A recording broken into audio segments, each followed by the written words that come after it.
Good evening, ladies and gentlemen. Good morning, good afternoon, depending where you are in the world. It's about midnight here on the Pacific Coast, but we've got the beginning of the China qualifier. We wrapped up the American qualifier for Starladder Season 9, well, just about 6, 7, 8 hours ago, something like that, and here we are, ready for some Chinese action. I'm Zayori. I will be solo casting the first game, joined with my friend Nature's Prophet here.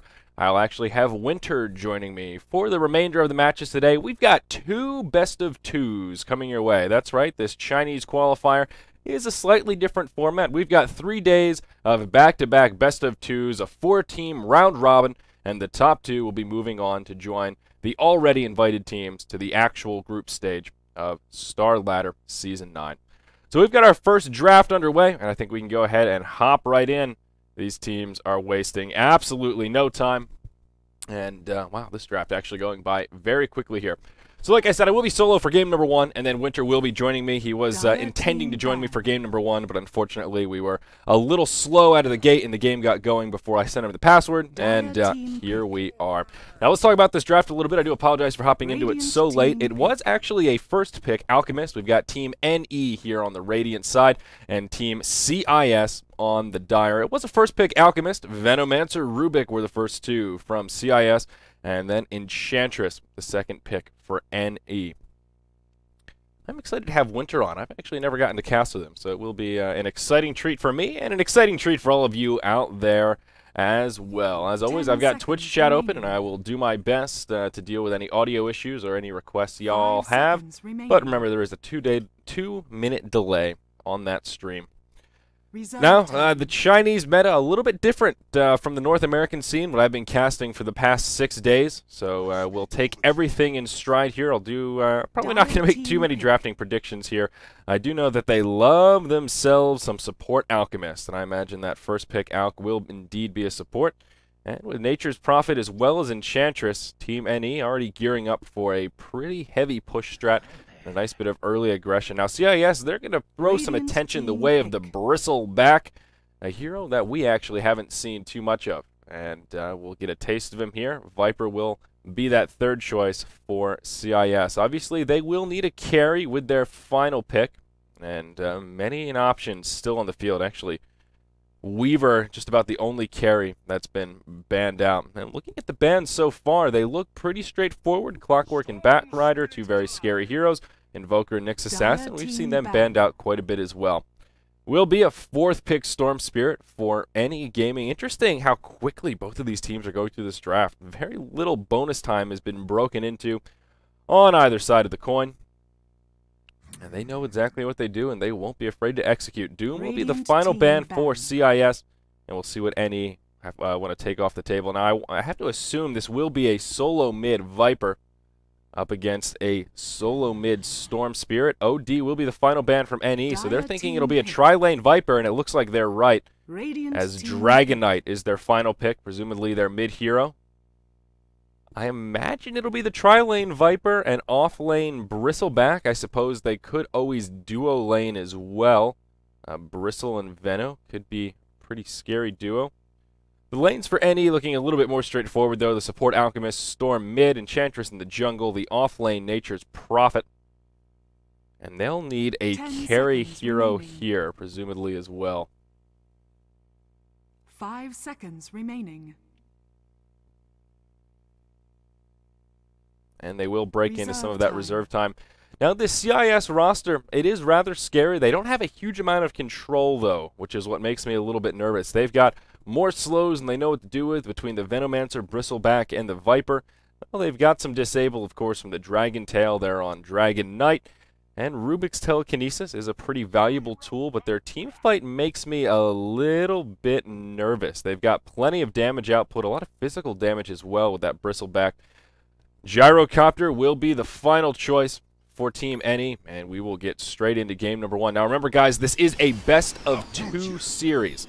A slightly different format, and as always when there's a best-of-2, there's someone in chat right now saying, best-of-2, how's that possible? I thought it had to be an odd number.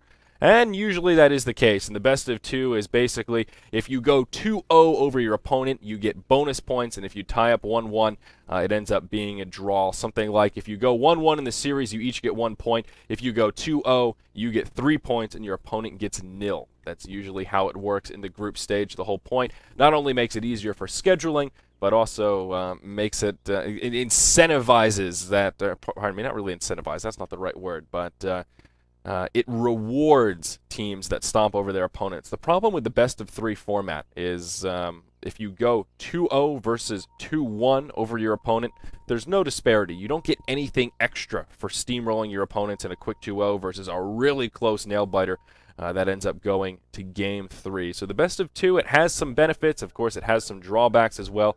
It without the ace match, sometimes it can be a little bit less of an exciting matchup. You don't always have that, or you don't have that, oh, Game 3, it's all on the line, let's do it, that hype that can build up in a best of 3 series. But alas, the best of 2 is nice, and like I said, it makes scheduling much, much easier. As you know exactly how many games you'll have and how to schedule them.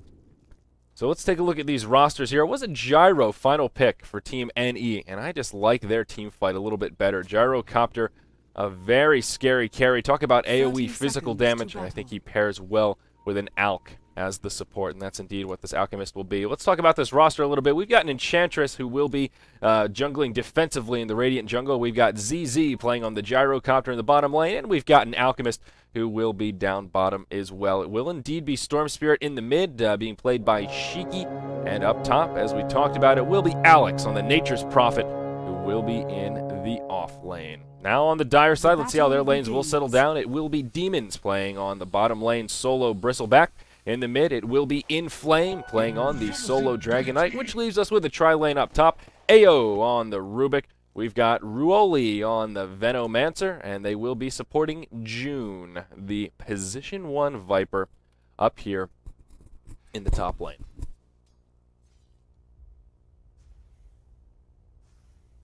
So you'll have to excuse me as I periodically continue to suck down some coffee here.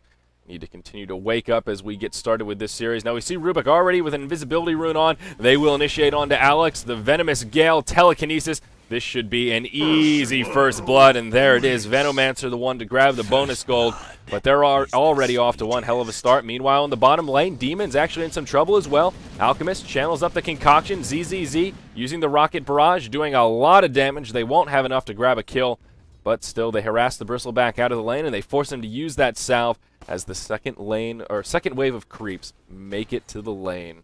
Now this is bad news for the Nature's Prophet. Already taking a spill, that means June will be quite a bit up on him, has had plenty of time to farm, already has that Ring of Basilius, and sitting well into level 2. And this is a problem because Nature's Prophet can't retreat to the jungle as quickly as he would like. He's got Enchantress in there, killing some of these camps. We see her with a nice double stack using that Wild Wing Ripper, getting her farm on, not doing too bad to get things started.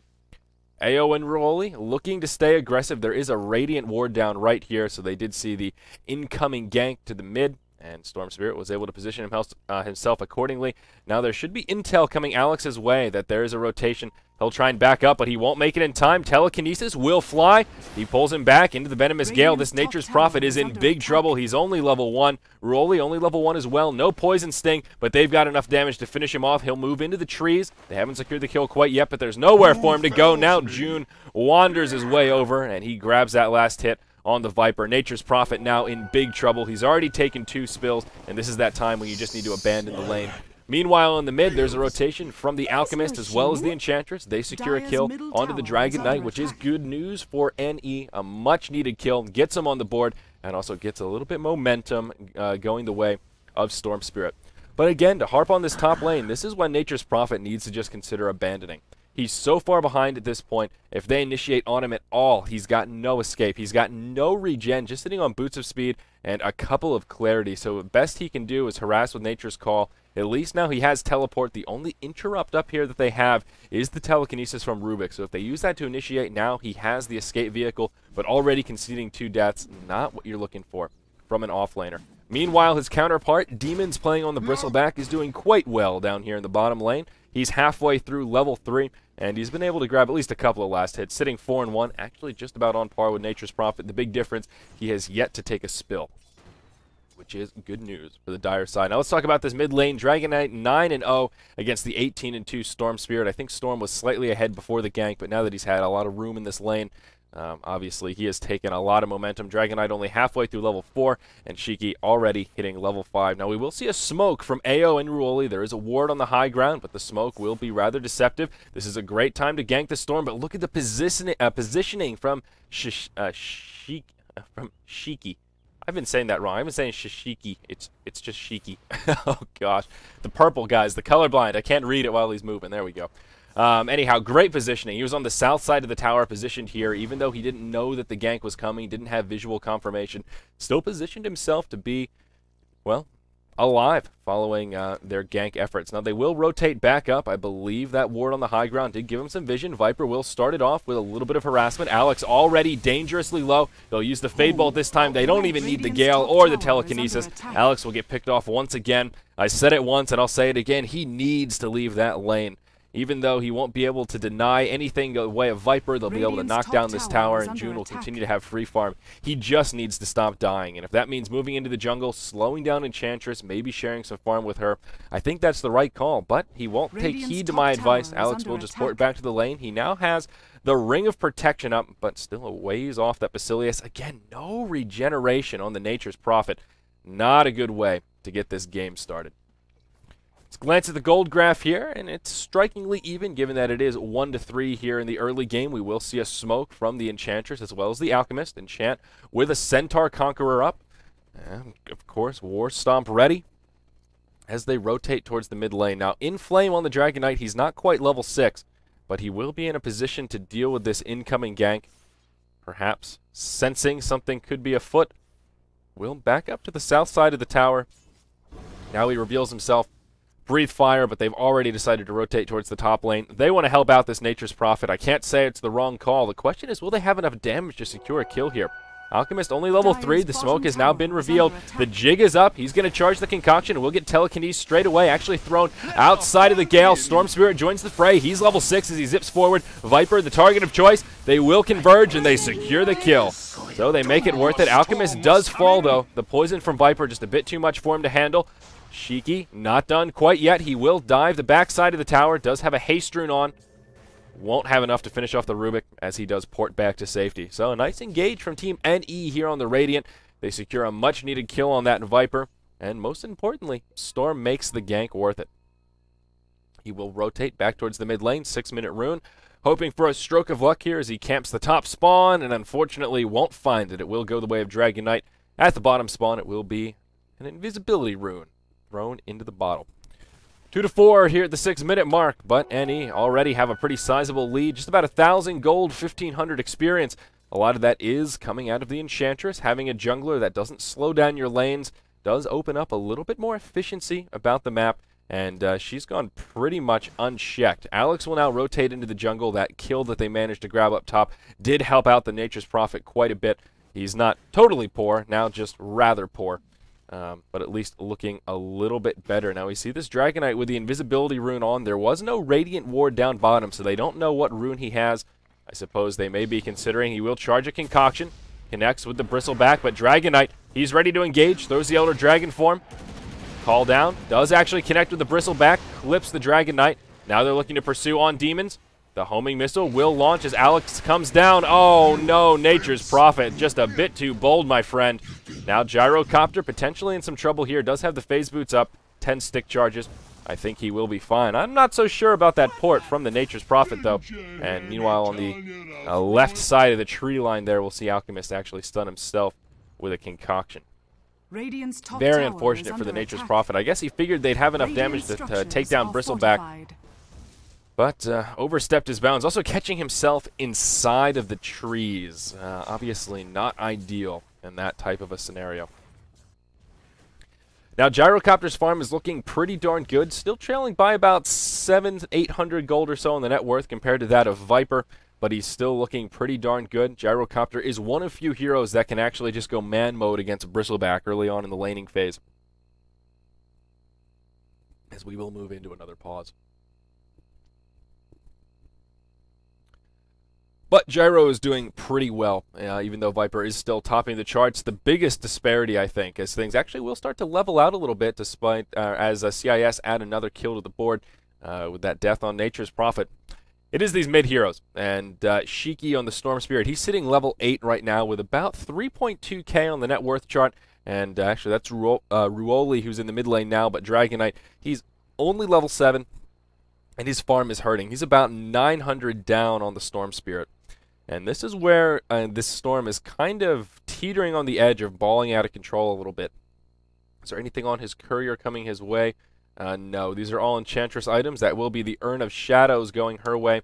But Shiki will have enough to finish off his power treads, and I imagine he'll be going for a fast Orchid here. Usually the best choice. The only time Storm doesn't really go for Orchid first is if he wants to get a BKB, and I think this is a game where he does not need to go BKB. Making that Orchid a priority is definitely the way to go, in my humble opinion. Just not a lot of crowd controls on the side of CIS, as I mentioned in the picking phase. Yeah, they've got Dragon Tail, they've got a lot of slows, but Storm has some tools to deal with it. That ball lightning, he'll be cruising around all over the place, even when he has those pesky slows on. Viper going for a mech first. It does have the headdress as well as buckler first.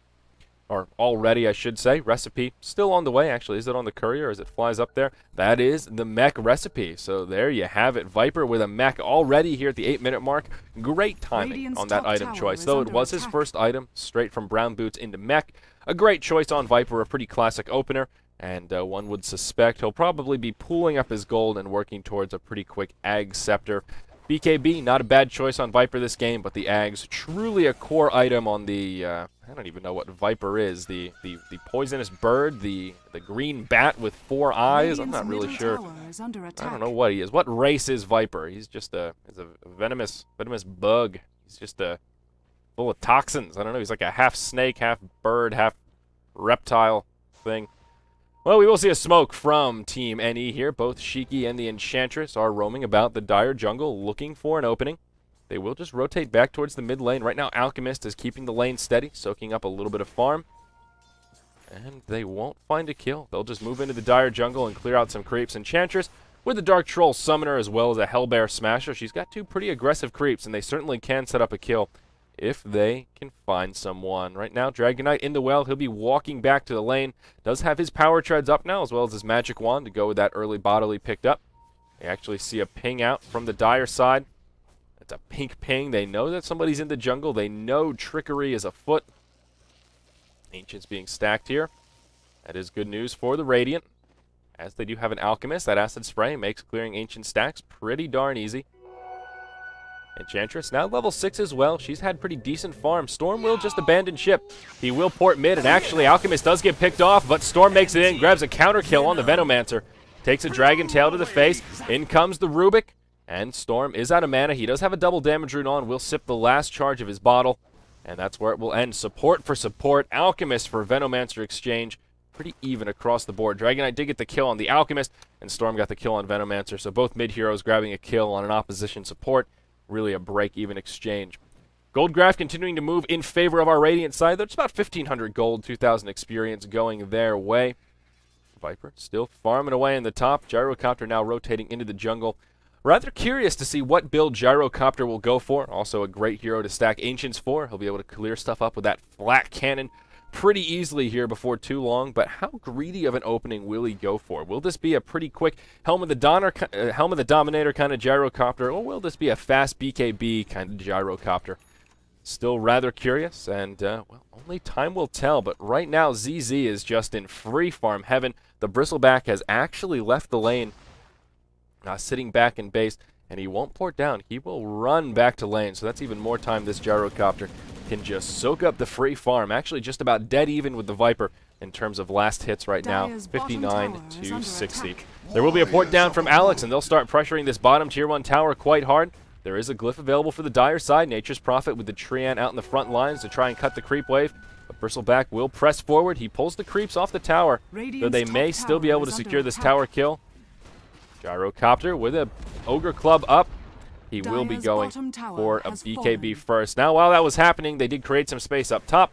and they trade Tier 1 for Tier 1. Now there are some kills happening in the mid lane, or an exchange, I should say. Dragon Knight taking some damage. Now there is a port in from the Gyrocopter. He will rocket barrage. Doesn't do a hell of a lot. Now he takes a stun. The Gyrocopter in big trouble. He will be the first to fall. Manages to throw a call down before he gets taken out, but I don't think much follow-up will come from it. Any looking for an opportunity to re-engage. Storm now a little bit closer to that Orchid. Does have a Robe of the Magi and power treads up, but it's a 5-man rotation from CIS in the mid. They're hungry for towers, and they're going to grab it. An Acid Spray comes down from Alchemist to try and create some space. No glyph available for our Radiant side, and they may be forced to let this tower fall. We see a Tornado coming in from the Enchantress, and the Tornado does a deceptive amount of damage that will help zone out the Dire side, but they should be able to press forward and just knock down this tower at this point. They've still got plenty of time on the Elder Dragon form, and that Corrosive Breath alone will be enough to do some pretty serious damage here. Tower is under attack.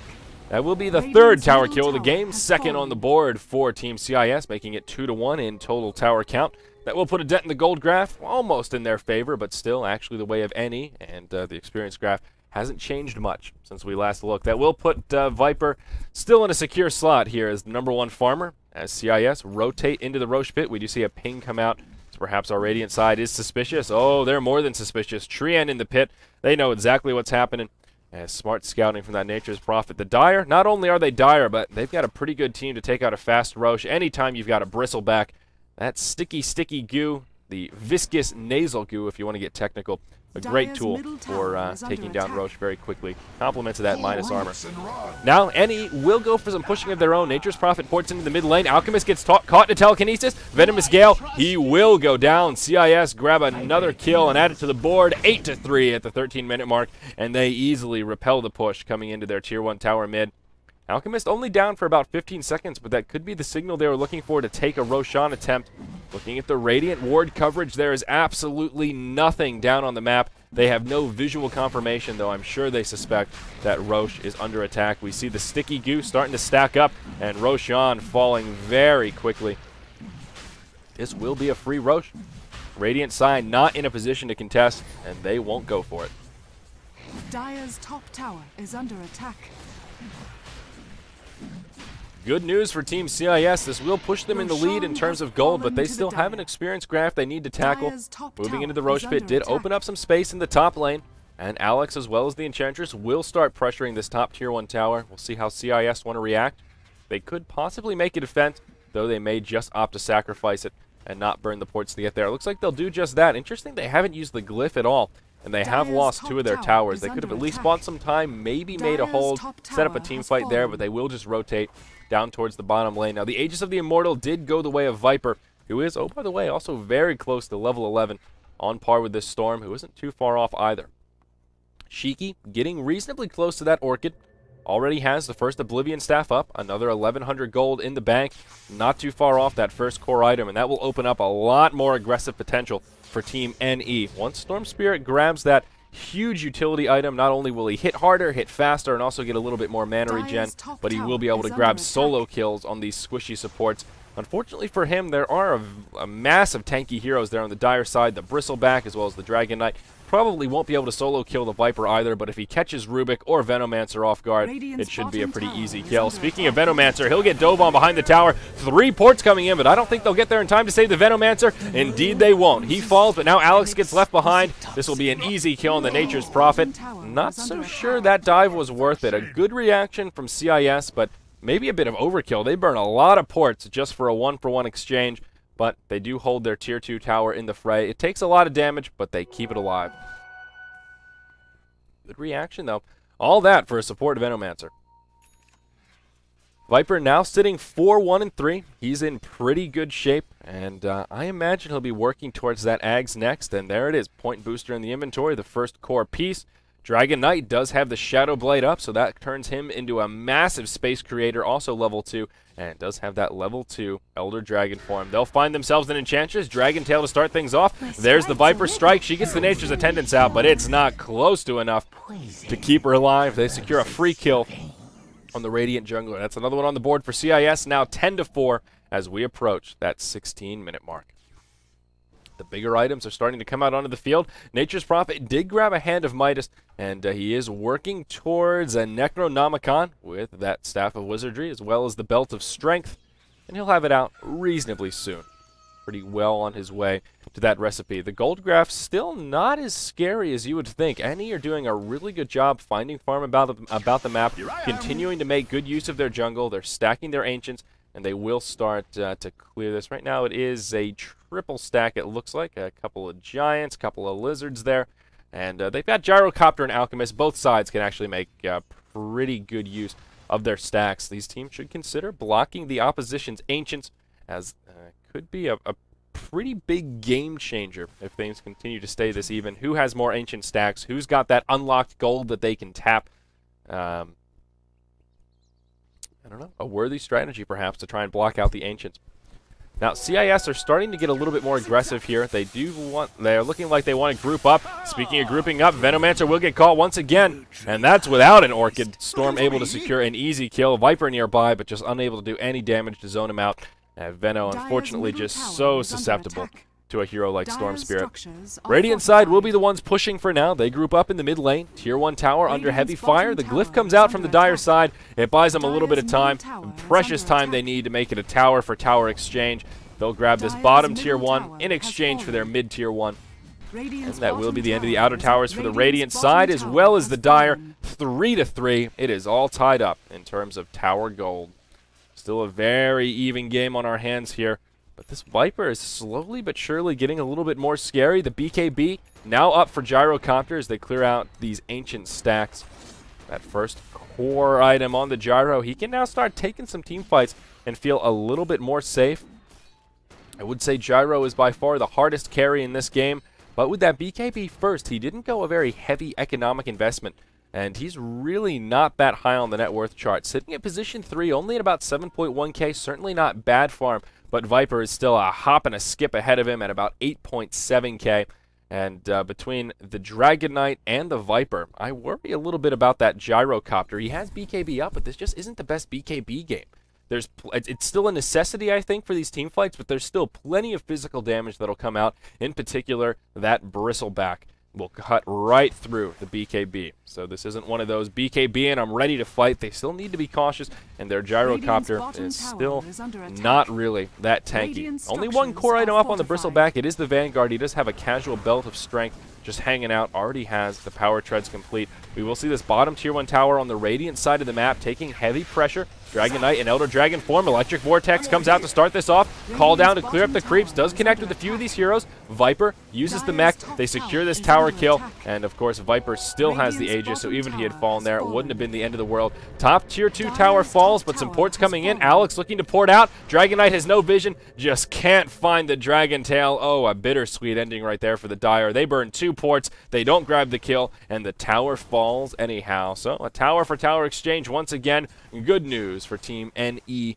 This graph now going back in their favor. Experience graph in their favor once again. Following that, Nature's Prophet now has a level 2 Necronomicon, so his pushing prowess will get upgraded another level. But conversely, Viper now with the Ag Scepter online. This is when Viper really starts doing a lot of damage. The lower mana cost and cooldown, and as well as the increased cast range, makes him much more of a scary adversary in team fights. Up top, Dragon Knight in some trouble. He does have the Shadow Blade, but they've got Dust to deal with it. He'll concede an unnecessary death, and Storm Spirit will walk away 1 kill richer. Storm should be able to survive this engage. Does have the getaway vehicle. Alex looking for an escape. Does not have a TP or the teleportation up quite yet. A noble effort with that block. Storm reinitiates, uses the Orchid on Rubik, will secure yet another kill. This is a 2-for-0. He will port out. Alex trying to port as well. No interrupt between the Bristleback and the Veno. They simply don't have the damage. And he survives. An easy 2-for-0 exchange for Team NE. Also space created for this down bottom push, as Nature's Prophet and Gyrocopter make it into the tower. June will port down, and he repels the pushing power.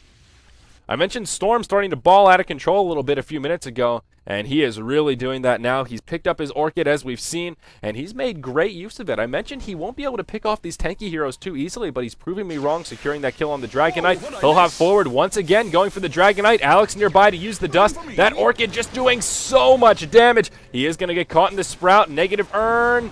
Will they have enough to finish him off? Yes, they get him. One more impetus from the Enchantress. She'll get telekinesis back, though. Nature's Attendant's out, buying her some time. They grab a kill on the Rubik. Somehow this Enchantress still alive. Demon's trying to pursue forward. They'll finally finish off the Enchantress, but at what cost? It'll at least be their Bristleback. It's a 1 for 4. The only one to survive is the Viper, and he may not survive to tell the tale. He gets caught in a sprout. They won't pursue into the tower. But wow, a 1 for 4 exchange going the way of Team NE on the Radiant. Nature's Prophet actually taking a lot of damage from the Poison Sting. Barely survives, but he does. And that's what's important. He's now got the level 3 Necro book. The Necronomicon units are out on the field. And all of a sudden, a huge burst of momentum from our Radiant side. 4,000 gold, somewhere about 7,500 experience advantage. And that gold graph will jump even further in their favor as they secure that tier 2 tower kill. Total tower count now 5 to 3, or pardon me, 5 to 4 in the Radiant's favor.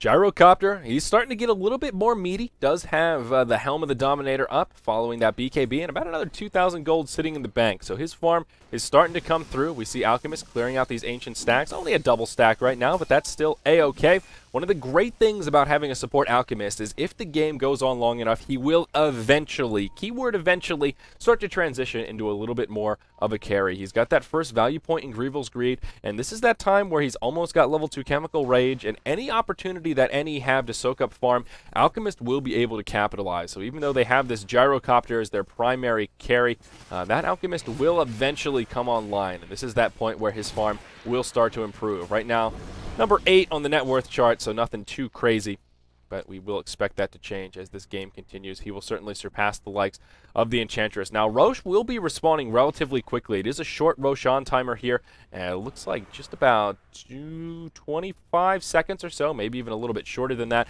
and Roshan will be a reality. One thing this Radiant team is not doing that well is their ward coverage.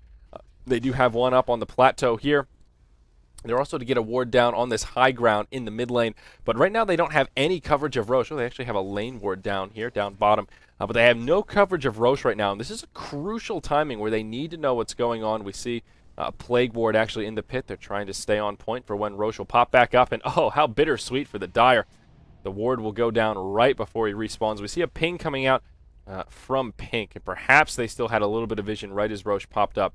But I don't think either team is aware that Roshan is up at this very moment. I don't think our Radiant team will want to hand over another Roche for free now that they have this lead. They just don't need to.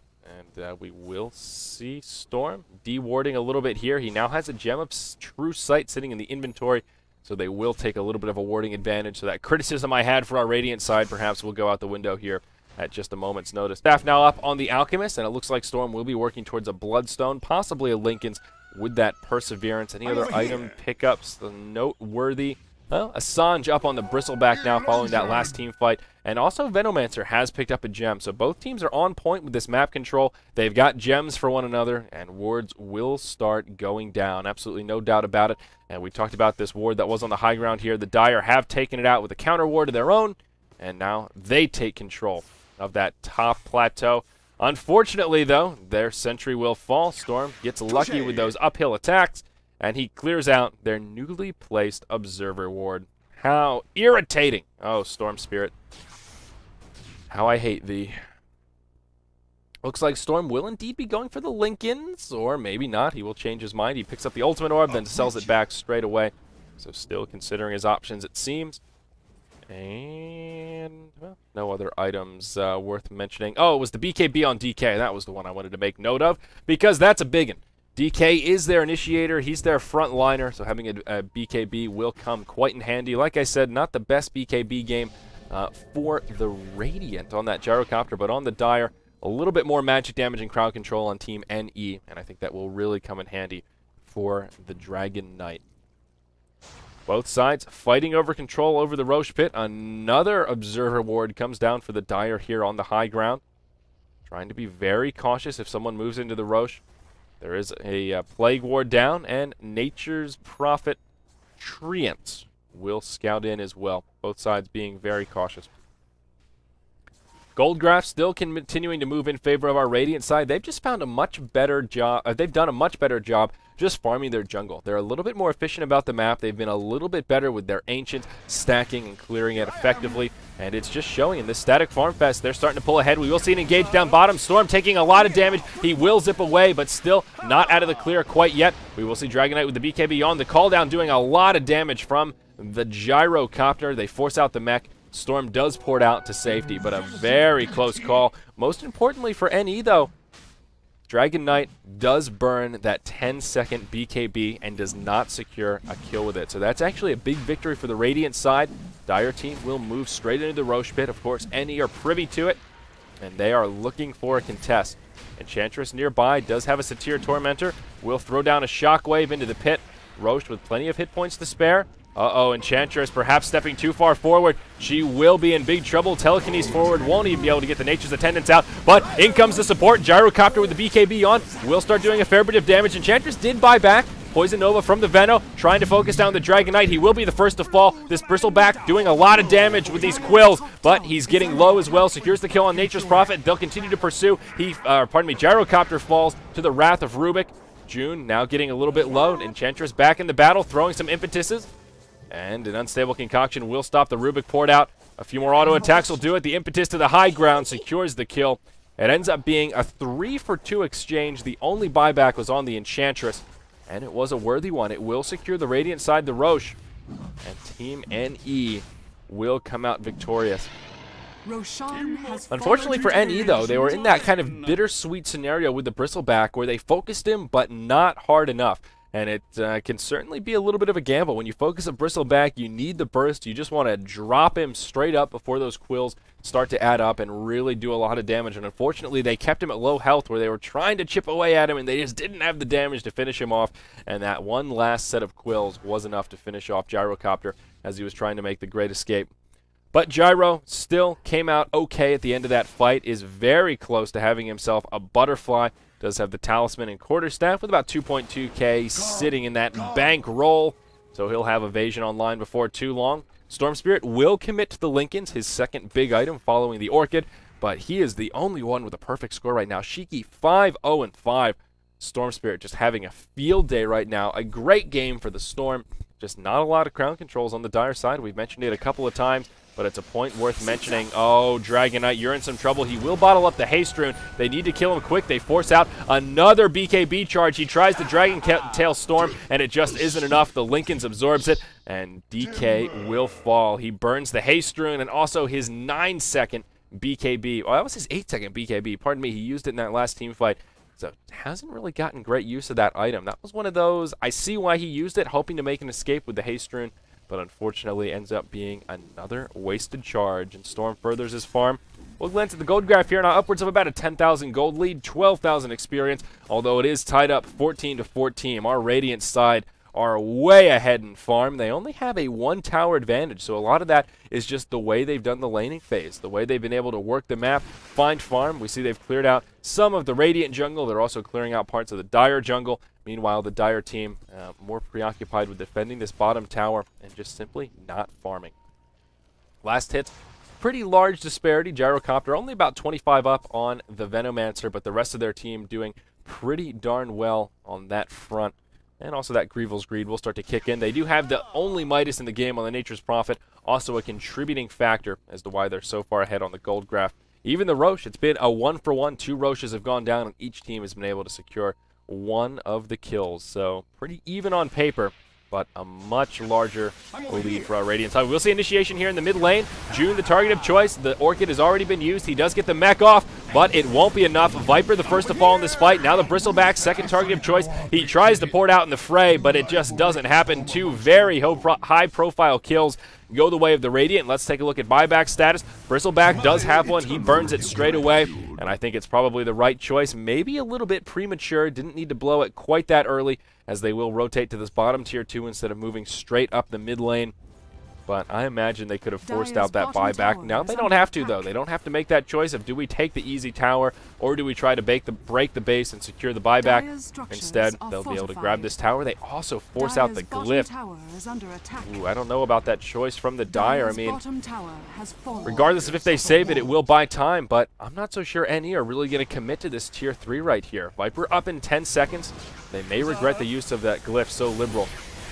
Now Storm hops forward. Dragon Knight taking a lot of damage. He will use his BKB before he falls, but it's too little too late. He gets dropped. A great way to start off this fight. Viper's now up, but his team is just in bad shape. Storm will fall. He has the Aegis. He'll be coming right back. Gyrocopter maybe overcommitting. Now he turns on the BKB. The mech's already been popped. Storm hops forward past the tier 4 towers, grabs the kill onto the Bristleback. Now Venno in big trouble. He'll go down. And Storm may not get off scot-free. Has enough mana to zip back to safety, but look at all this space created. Too bad his team unable to secure the tower. He doesn't have the mana to make it to the low ground. Oh, how unfortunate for the Storm Spirit. He does pay for it. He drops the gem. And big bounty going the way of Viper as well. 1,000 gold for ending that wicked kill streak. But still a good exchange for NE. I can't help but think perhaps a little bit hyper-aggressive. They did force a buyback onto Bristleback before that fight started, but oh, the Dire Courier gets picked off as well. Sloppy use right there, and now June in big trouble. There's a sheep stick up on that Nature's Prophet. He'll show it off to the Viper, and they secure another kill. NE just in great shape. They've got so much momentum. 15,000 gold, 20,000 experience. I think they may be able to seal the deal. Viper down for 50 seconds. Maybe they'll press forward into the tier 3s. Hard to do without the Storm, but they can at least slow siege here. They don't have to overcommit. They don't want to dive the base, but they've got Necronomicon units. Well, they've just fallen. They'll be up in another 50 seconds. Yeah, I don't think they need to force this here. They've got such a lead. They can take map control. They can go back to farming. They don't have any wards down right now, so I think priority will be trying to get some wards out onto the map. What's the gem count right now? There is one in the inventory of the Venomancer on the Dire side, and they've got the other gem just sitting as a trophy in the bank. There you go. Storm Spirit will just go ahead and pick up another one. He says, guys, we're rolling in the money. I'm feeling rich. I'm going to go ahead and pick up another one of these bad daddies. Let's get some more map control. That will be the third gem to be picked up this game. Only 20 to 15 here at the 33-minute mark. But our Radiant team looking damn good in this game. Gyrocopter now very close to his Satanic. Has the Reaver to go with that Helm of the Dominator. And we'll just be waiting for the recipe. That's going to be a huge item pickup. And right now they've just got no way to deal with this Butterfly. A great choice from ZZ. No MKB. Not even a great MKB carrier for Team CIS.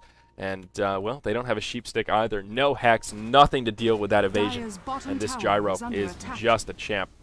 Now they will initiate on him, though. I don't know that the evasion will be enough to keep him alive through this gank. It'll be a 5 versus 1. Alchemist will just about face and head for the hills. The port's back as Shiki does start pressuring the tier 3. He will go ahead and use the Orchid straight onto June. Sheepstick as well. They force out the mech, but they don't have the damage to finish off Viper. He's just too darn tanky now that he's working towards the Manta, and they will be forced back. Oh, and this exchange not over quite yet. Alchemist trying to port out. Bristleback will secure the kill, so now all of a sudden, NE, they need to tighten up a little bit. They will concede 2 unnecessary deaths. And part of that Gyrocopter kill is just not having vision. Again, the Radiant side, absolutely no wards about the map right now. All of their vision is just because of hero placement. I think they need to get some wards down. They have a big enough lead right now that they can box the Dire side into the base. Even if they can't break the base right now, they can't move into the high ground to start doing damage to the tier 3s. They should be able to intimidate CIS with map control. And if they poke too far forward, they should be able to capitalize pretty easily. Though, I guess not the easiest pursuit right now. There is still a gem up on the Venomancer. And I will give some credit to Ruoli here. He's done a good job minimizing his deaths. Since he's picked up that gem. 5-1 and 11, not too bad considering Storm has picked up a number of solo kills on him throughout this game. Once he grabbed the gem, he has played much more passively. Now, Viper with an interesting item choice here. Instead of finishing up the Manta, he does just go for a Mithril Hammer, so I guess doesn't want to grab the recipe, recognizing that a BKB perhaps will be a necessity. No, now he's going to finish up. Oh, pardon me. The Manta recipe was on the Courier before it died. I'm a silly goose. He had it the whole time. Now he's got the Mithril. Strike it from the record. I should have looked before I spoke. And now he's got his Manta complete and will be working towards what I can assume is a BKB, given that Mithril Hammer pickup. Any other big item choices we need to comment on? No, I don't see too any. That level 3 Necro book still up on the Nature's Prophet. And Force Staff now on the Rubik. There will be a smoke from the Dire side. Now the Vlad's also picked up by Bristleback. I think a smart choice here. They will smoke up and move across the bottom rune spawn, across the river into the Radiant jungle. Roche on a very long timer here. Enchantress, oh, the target of choice. Dragon Knight starts off with a Breathe Fire. Dragon Tail to interrupt the port. The Nature's Attendants come out, but yeah, not even close to enough. Enchantress takes a spill. They didn't even really need the smoke right there. That was basically just solo Dragon Knight. But they will be forced back as NE moves straight towards the base and force them to port back. I don't force out the glyph, but at least a lot of TPs used, minimizing their damage. I mean, right there, yeah, kills are great. CIS get a pick onto the Enchantress, but all in all, it doesn't really create that much space about the map. They don't get any wards down. If we look at the dire vision, they still have absolutely no vision. They're in the dark. Even pressing this forward into the lane is a little bit of the gamble. Storm, if he catches this Viper right now, this could be a kill. Where's the party? Nope. Where's the party? He will back up to safety.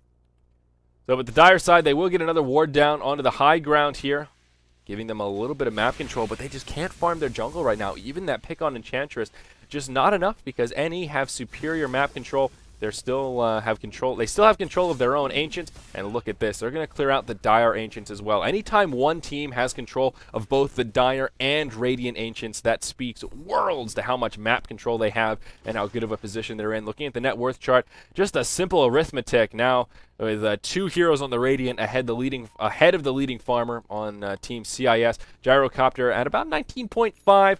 And Viper at 15.8, just a huge disparity. The hard carry starting to pull ahead, now has the Satanic up. And he really is starting to hurt. Roshan coming up reasonably soon, just about a minute or so, perhaps a little bit less, maybe about 45 seconds. Halberd now up on the Alchemist, an item that I absolutely love and will come in handy here. Smoke from our Radiant side. Everyone's joining the battle here except Alex on the Nature's Prophet, and he will be able to port in. BKB now up on the Nature's Prophet, an interesting choice. Not an item we see all too often, but one he will opt for here in this match. This 4-man smoke not looking to be particularly successful. Moving into the Dire jungle, but unfortunately they will not fish their wish, and they do not bump in to any of their adversaries. CIS are busy camped around the Roche pit. Roche will respawn. Sprout comes out, gives a little bit of vision. They are Radiant side. They can see into the pit. They know the Dire aren't in there. And, of course, they know that Roshan is up. Looking at buyback gold, not much right now. Storm and Venomancer, the only 2 available for buyback. See a nice little doodle on the mini-map here. Perhaps our Radiant side looking for an initiation. It won't be about Roche. They will just rotate to the top. There is a Dire ward down here. They know what's coming. Shiki hops very far forward. Actually burns most of his mana pool for this initiation. Alex ports in as well. Takes a Dragon Tail to the face. He will pop that BKB straight away. Now the Sprout out on the Bristleback. He's taking some impetus. A lot of damage. He's got his back turned, but still, it's doing a lot of damage. The Pure just cutting through that Bristleback ability. Alchemist secures the kill. It will be a 1-for-0 exchange. No buyback available on the Bristleback. So this could be bad for our Dire side. Shiki taking heavy damage. He falls as well. That's a 1-for-1. Now the Viper gets picked off. Storm will buy back, and the exchange not over quite yet. Concoction stolen by the Rubik, throws it on to the Gyrocopter. He hops to the high ground. They don't have vision. Gyrocopter falls. A Breathe Fire does a lot of damage to the Nature's Prophet as well. Enchantress getting chased down by this Viper. Viper has now bought back to rejoin the party. Storm, even though he bought back very late to get back to the fight, will pick off that Rubik who was hiding on the high ground. But I don't know if it'll be enough. Alchemist, now he's in some trouble. You're not getting away from that Viper. And he will actually get the stun off, but it just doesn't matter. Huge plays from that Dragon Knight. He did one hell of a lot of damage right there. And let's take a look at the buybacks. There was 1 on the Viper, 1 on the Storm. So that was a 3-for-5 exchange. CIS come out the victors. Makes a dent in the golden experience graph, but not as much as one might think. Unfortunately for them, even though they grab a good team fight here, it will not translate into Roche, at least not right away. They may have an opportunity here as there are still 4 dead on NE, and they don't have a great access point to get back to Roshan. They don't have this bottom tier 2 tower up. They don't have their mid tier 1. So even if they pop back up, they won't be able to get to the Roche pit too quickly. But the Dire just don't seem interested in rushing a Roshan. It is 3rd Roche, I have to admit. I'm a little bit surprised. This was a big opportunity, a huge team fight, and if they could have secured a 3rd Roche, that could be the turning of the tides they need to really pick up some momentum in this game. That was a great team fight, but it was just a sloppy engage from NE. We saw the Storm burn pretty much his whole mana pool to initiate right here, so he didn't have any escape vehicle. If Storm hadn't died at the beginning of that fight, if he could have saved that mana pool and been zipping around, I think that fight would have been much, much different. Or, you know, if he had like an Aegis or something to burn that mana pool, but usually it's not ideal for a Storm to zip in and burn pretty much his entire mana pool before the fight even really starts. Dragon Knight with the Shadow Blade on does get force stabbed forward. Looking for an opening on Storm. He does not find it. And CIS will just move into their Dire Ancients, stationed around the Roche pit. Radiant side, scouting out, making sure the Dire aren't up to any kind of trickery. Ag Scepter now up on the Enchantress as well. So she's doing even more damage. Haste!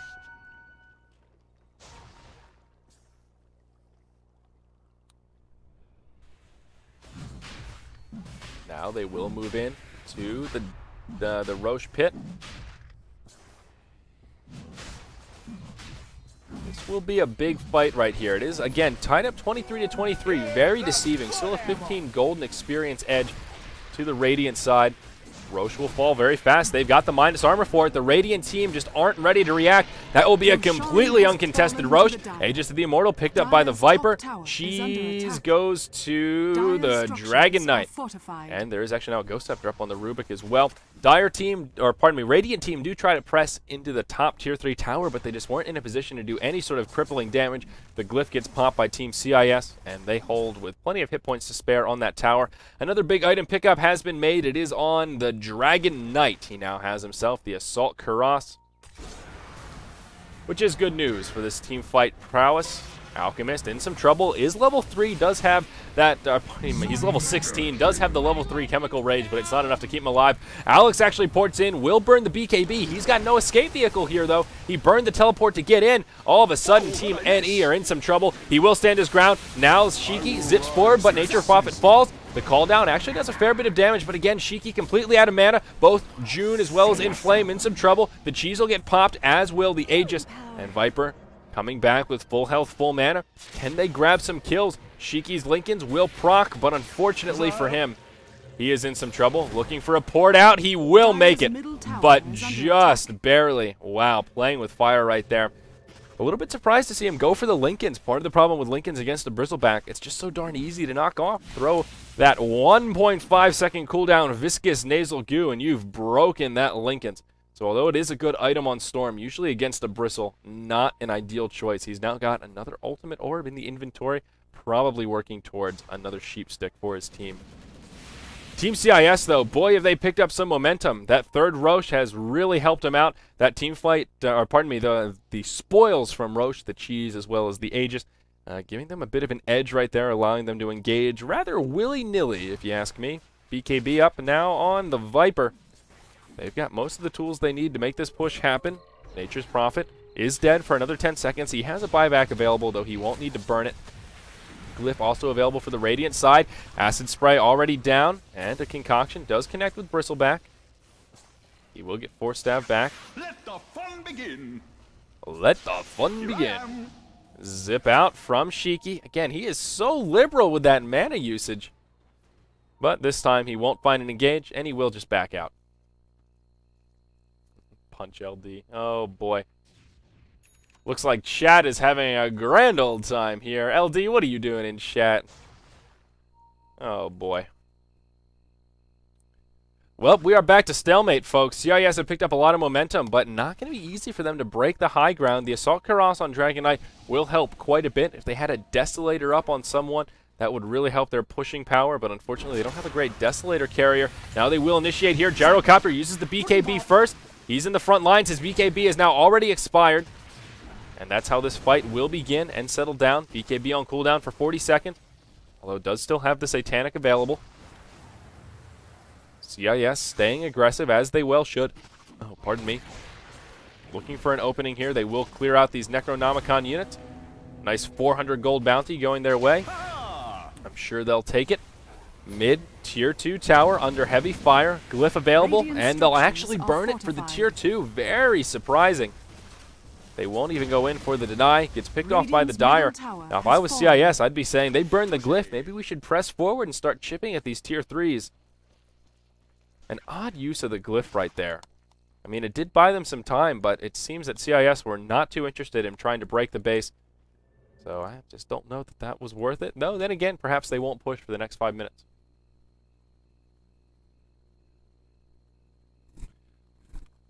So we will move into another pause. And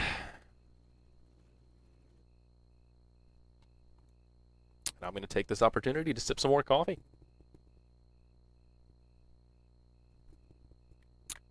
So hopefully Rubik can reconnect here. Again, guys, I am Zyori solo casting for game number 1. Winter will be joining me for the remainder of the cast today. We've got 3 more games coming up here. We can actually switch to our camera so you guys can get a look at the Nature's Prophet. Oh no, he fell down. Oh, Nature's Prophet. You gotta represent. There he is. Look there. Oh, he has trouble standing up on the mouse pad. But yes, Winter will be joining me here shortly, and we actually have a whole nother best of 2. This is just game 1 of our first best of 2 between NE and CIS, and coming up after this, it will be Team DT versus HGT in our second best of 2 today. The Chinese qualifier, a little bit different than the American qualifiers. It is a 4-team round robin where 2 will advance after these best of 2 matches, so it is not the same double elimination bracket we saw.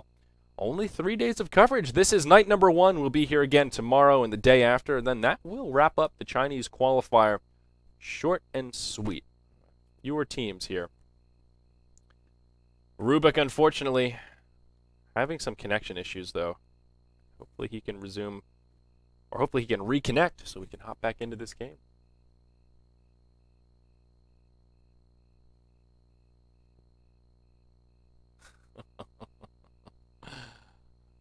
Oh, man.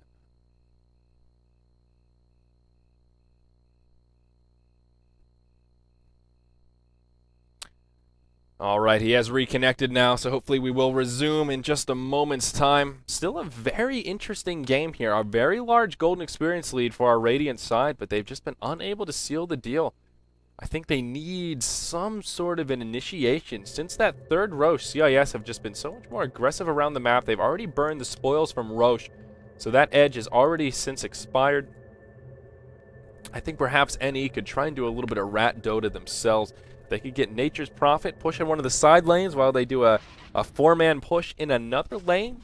I think they could break the base if they did some sort of a more ratty type strategy like that. CIS don't have one of those really good tools to deal with Nature's Prophet. You know, no Clockwork, no Nyx Assassin that can just grab an easy solo kill. They do have a Dragon Knight who can pick on the Nature's Prophet a little bit in a scenario as such, but since Alex has that BKB up, as long as he's not too crazy, he could probably make something like that happen. And it appears that maybe NE will employ this strategy. Nature's Prophet down bottom. The rest of their team is mid, though perhaps not. It looks like they will rotate down. Gyrocopter just going to clear out a Singleton Ancient stack. Got to get that farm, baby. Oh, Courier headed to the secret shop. That will be an MKB. Now up on this Gyrocopter. Oh, man, he is stacked. Still a huge disparity between him and the leading farmers on Team CIS. He's about 23K on net worth. He's now got MKB, Butterfly, Satanic, and BKB. Unfortunately, his Black King bar is now down to about 4 seconds. Not about, it is down to 4 seconds since it was the first item he picked up. But wow, is he hitting hard. Over 300 a pop. This is when Gyrocopter really starts to shine in these team fights. You turn on that flat cannon, and you start laying in those last hits.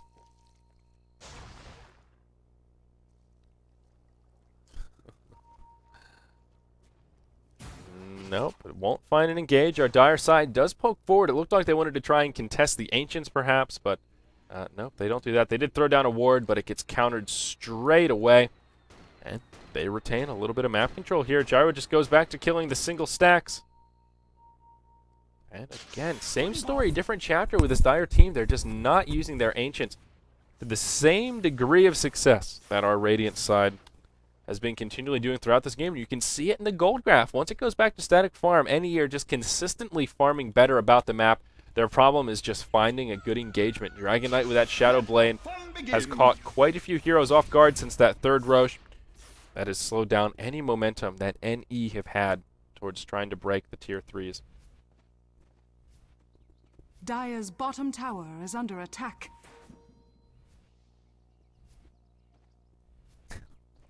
I just can't help but giggle at Twitch chat sometimes. But while I'm giggling, Shishiki...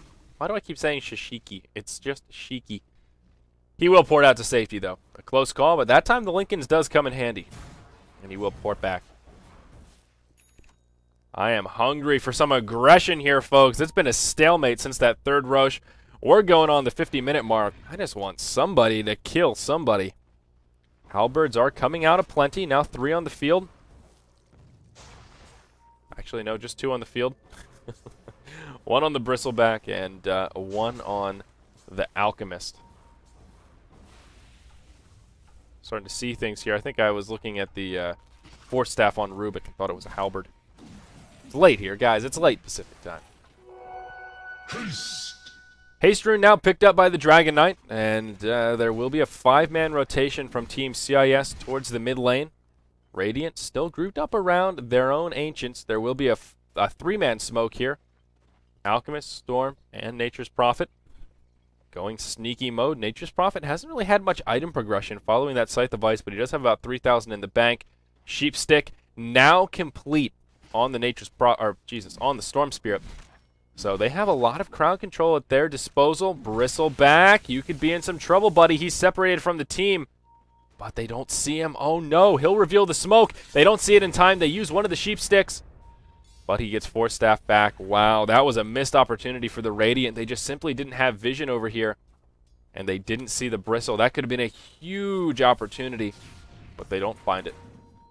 4th Roche will be up in just about a minute and a half here.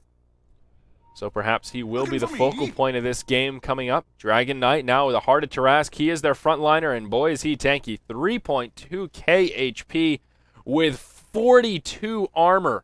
That is absurd. He is one tanky mother. Woo! Holy Toledo. Dire side, though. 5-man smoke straight up the mid. Look at this. The creeps already pressed forward. They may catch this Radiant team off guard. Nature's Prophet does have a TP available. The Sproink, TP, Gyrocopter as well. Everyone can port back, so this won't catch them totally off guard here. Radiant's courier has been killed. All right, Radiant's courier gets picked off. That's a step in the right direction. Storm zips forward. Call down from the Gyro. BKB's popped on the Viper as well as the Gyrocopter. Rubik will be the first to fall. They catch the Dragon Knight as well. He's in trouble. He may be tanky, but not tanky enough. Venomancer takes a Wrath of Nature, almost enough to finish him off. There's a zip forward from Storm. No BKB available on the Viper. That concoction will fly. The Venomancer does port out. The Viper won't be so lucky. So CIS, boy, do they step forward at the wrong time. An interesting play to try and 5-man smoke into the mid lane, but at that point they probably should have just waited for Roche. It'll be up in just about 5 seconds. Oh, just a second. Roche is up. And now the question, will NE go for Roche, or will they just try to break the base? Viper does buy back right away. Perhaps not too premature. Dragon Knight stuck without buyback. This could be huge. 40 seconds, 5v4 on the field. BKBs are coming back up. There's the fort. A lot of summons here. Compliments of that Nature's Prophet. The Necro Book helping out quite a bit with this push. Tier 3 tower mid falls. This will be a lane of Rax. Rubik is now finally respawned. And if they can just take this Rax, they don't need to overcommit here. They can just Rax and back up to Roche. But they will commit. June, the target of choice. Do they have the damage to finish him off? They do. He pops the mech. Doesn't even use the BKB. Now Bristleback turned into a piggy. Oink, oink, oink, oink. Do they have the damage? No, they don't. A lot of yellow health heroes here for Team NE. They will escape. Nature's Prophet ports out, but he ports to the top lane of Rax. He'll start doing some damage here. Port in from the Dire side. It is the Dragon Knight. He's now respawned. Impetus from this Enchantress doing a lot of damage. Bristleback taking a lot. The telekinesis. Can he find somewhere to throw that concoction? No, he cannot. Alchemist will stun himself, and Dragon Knight actually does finish off the Nature's Prophet. But now this Dragon Knight, he's in no man's land. He pops his BKB. Alex buys back almost right away. Will port right back into the fight. As soon as that BKB is off for Dragon Knight, he gets sheeped into oblivion, and they secure the kill. That will be a dead Dragon Knight and Viper for at least another 60 seconds. The mid lane of Rax have already fallen. Another Sheepstick used on the Bristleback. He survives, but he will go down shortly after. Down goes the Rubik. Buyback from the Bristle, but it's just not going to be enough. This will be the top lane of Rax, and I think Team NE just moments away from securing the first game in this best-of-2 series over Team CIS. Two lanes of Rax down, 30-26. Now this graph just even more in their favor. They're not going to go for the tier 4s. They'll play it safe. The bottom tier 3 has actually already fallen to the creeps. Those double siege creeps doing some serious work. And that will be mega creeps. The tier 4s fall. GG. Well played after 53 minutes of gameplay. We will see our Radiant side come out the victors. There are the GGs from Team CIS. Wow. So, what a game one we had on our hands there, folks.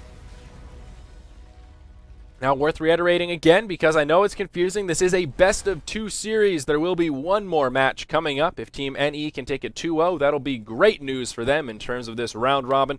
And CIS, of course, best they can hope for now is a draw and go 1-1. Thank you for joining us here for the Chinese qualifier for Starladder Season 9. I am Zyori, almost only solo casting game number 1. We're going to get Winter on the line to join me for the remaining 3 games. Hopefully you enjoyed yourself. Don't go anywhere. Plenty more Dota 2 action coming your way, presented by Beyond the Summit.